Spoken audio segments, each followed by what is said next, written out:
Salut à tous, c'est Pangdasheno, bienvenue sur cette vidéo qui aujourd'hui va parler de résistance et d'économie d'énergie.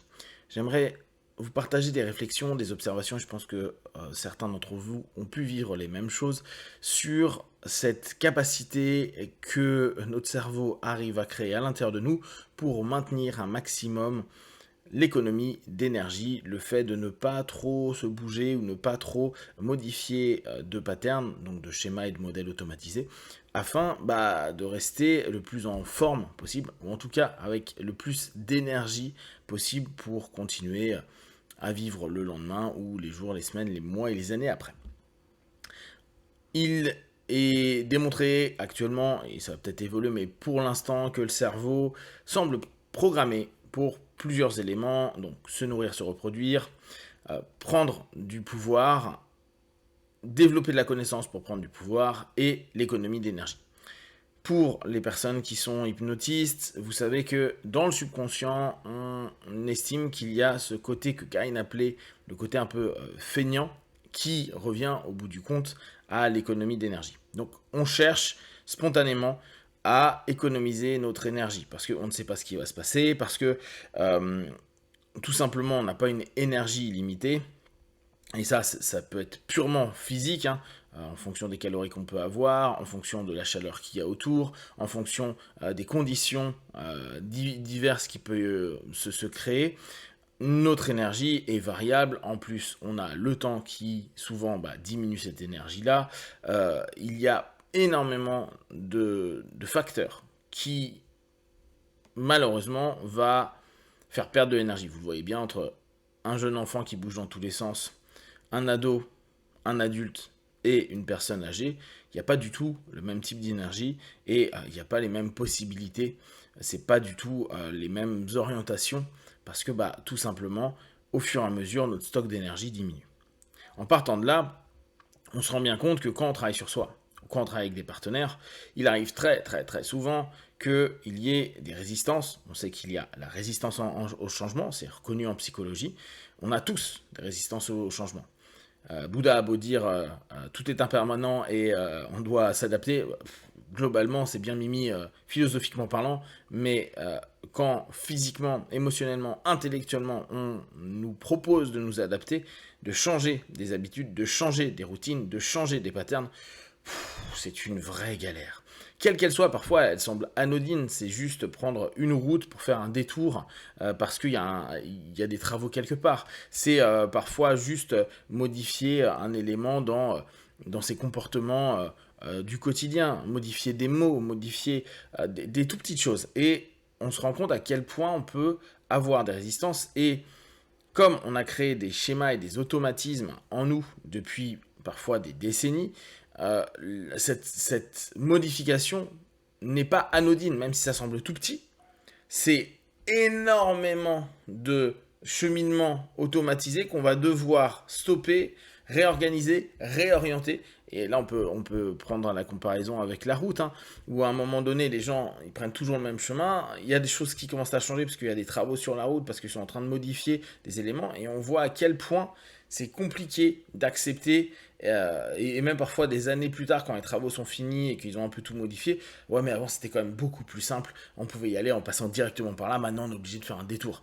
Pour les Parisiens, vous vous rendez compte que pour les automobilistes ou les motards, c'est devenu une galère, parce que mince, ils ont complètement coupé tel axe, ou au contraire ils l'ont mis mais que dans un seul sens unique, etc. Et on voit toutes les complexités que c'est, et tout le monde va dire non mais c'était mieux avant, et clairement c'était mieux avant d'un point de vue factuel, mais c'est simplement aussi une résistance au changement. On aurait pu très bien se dire bon c'est comme ça, et puis je vais trouver d'autres chemins, la vie est belle, etc., etc. Mais on n'est pas constitué comme ça, ce qui fait que à partir du moment où on commence à partir dans cette idée d'économie d'énergie, on la retrouve partout. On la retrouve partout, que ce soit personnellement, au niveau micro, mais aussi au niveau macro. Quand on entend depuis des décennies qu'il y a des problèmes climatiques, il y a des problèmes écologiques, tout le monde est OK avec le principe. Après, il y a quelques sceptiques, mais dans l'absolu, les gens, ouais, ils captent. Quand on dit OK, maintenant vous allez faire ça, là, il y a ouais, c'est gentil, mais non. on sait plein de choses qu'on peut mettre en place, mais pour autant, ça demande énormément d'énergie, c'est-à-dire des changements de mode de vie, des changements structurels, des changements de pensée, des changements hyper importants. Donc c'est assez cohérent que déjà au niveau micro, on galère, mais au niveau macro, c'est-à-dire coordonner un ensemble d'éléments micro qui doivent aussi être en résistance, c'est complexe.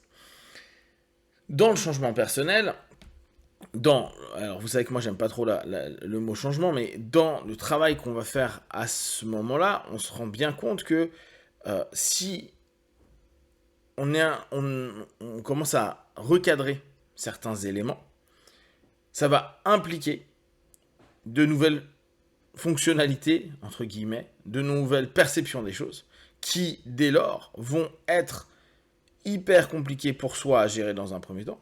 Et une fois que, admettons, ça soit fait, parce que le travail a été correctement assimilé, il y a à gérer donc ce qui se passe en interne. Admettons qu'on soit OK, que ça crée un état d'équilibre, qu'on commence à en faire une routine. Pourquoi on crée des routines ? Tout simplement parce que ça nous permet d'économiser de l'énergie. Après, il faudra gérer avec le système qui, lui, n'est pas forcément d'accord que vous changiez des routines au travers desquelles vous étiez un élément. Donc ça, c'est compliqué. À se rendre compte aussi que beaucoup de personnes disent « Ouais, mais au niveau de l'énergie, on n'est pas tous égaux. » Et c'est vrai, on n'est pas tous égaux au niveau de l'énergie. Il y en a qui en ont beaucoup, d'autres qui en ont moins. Il y en a qui l'exploitent, il y en a qui ne l'exploitent pas. Néanmoins, il ne faut pas croire que les personnes qui semblent faire beaucoup de choses et qui pour vous semblent hyper énergiques parce qu'il fait il fait ça, il a telle activité, il fait ça, il fait ça, il fait ça, qu'ils dépensent forcément beaucoup d'énergie. Pourquoi ? Parce que on crée des patterns, donc des routines, et ces routines-là ne demandent plus aucune énergie. Quand on a l'habitude d'aller d'un point A à un point B, d'aller récupérer les enfants, d'aller au boulot, d'aller faire ceci, d'aller faire cela, d'aller au sport, d'aller voir les potes, etc., et que c'est fait constamment, bien sûr que c'est énergivore, mais on est arrivé à une habitude qui est OK et qui fait que, au bout du compte, c'est pas tant de dépenses d'énergie que ça. Par contre, une personne qui va constamment dans des éléments un peu nouveaux, on va prendre des personnes qui recherchent du boulot dans des secteurs qu'ils ne connaissent pas, qui se met en difficulté en allant faire des expériences et des rencontres et des choses qui sont un peu inconnues. En termes d'énergie, même s'il n'en a fait que 2 dans la journée, il va être explosé, comme on pouvait quand on était gamin, avec des examens, des trucs qui étaient inconnus à un moment donné, où on ne comprend pas qu'on a fait que 2 heures d'examen et on a l'impression que on est out parce que entre la pression, entre cet inconnu, entre ses attentes, etc., l'énergie descend énormément. Conditionner les avancées, les recadrages, le boulot personnel sur la prise en compte de l'énergie, je vous l'ai déjà proposé. N'hésitez pas à interroger vos partenaires entre l'ambition qu'ils ont, les objectifs, et l'énergie qu'ils sont prêts à dépenser. Parce que il va y avoir ces résistances, ce qu'on appelle aussi ces bénéfices secondaires. C'est-à-dire, je vais dépenser tout ça, investissement, pour un ROI, retour sur investissement, qui est pour l'instant inconnu. Officiellement, ça me fera du bien, mais ça me rendra peut-être pas plus heureux, ça sera peut-être pas si bien que ça. Ça se trouve, ça ne changera pas grand-chose. Et cette inconnue, elle est horrible. Donc, les personnes qui se disent, je veux ça, j'ai telle ambition, et derrière, il y a des éléments beaucoup plus pertinents à l'interne qui dit non, mais on va maintenir cet état homéostasique qui nous demande quasiment pas d'entretien. On est vraiment sur le principe de j'entretiens ma routine et j'ai que quelques modifications à faire. Pourquoi je changerais ?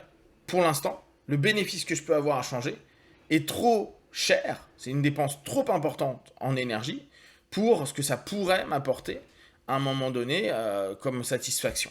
Donc, on reste souvent dans des éléments qui peuvent paraître un peu étranges, voire complètement cons, alors que c'est hyper intelligent d'un point de vue de l'énergie, à se dire non, on va pas aller plus loin. Ouais, mais là, je vais pas bien dans ma vie. Oui, certes.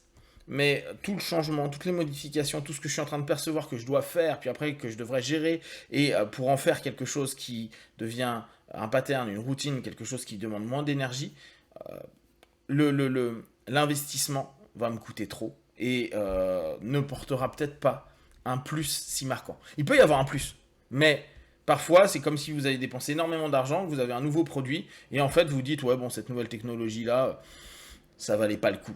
Et ça valait pas le coup, notre cerveau il dit t'es gentil mais non, je suis pas de l'argent, je suis une énergie et j'ai pas envie.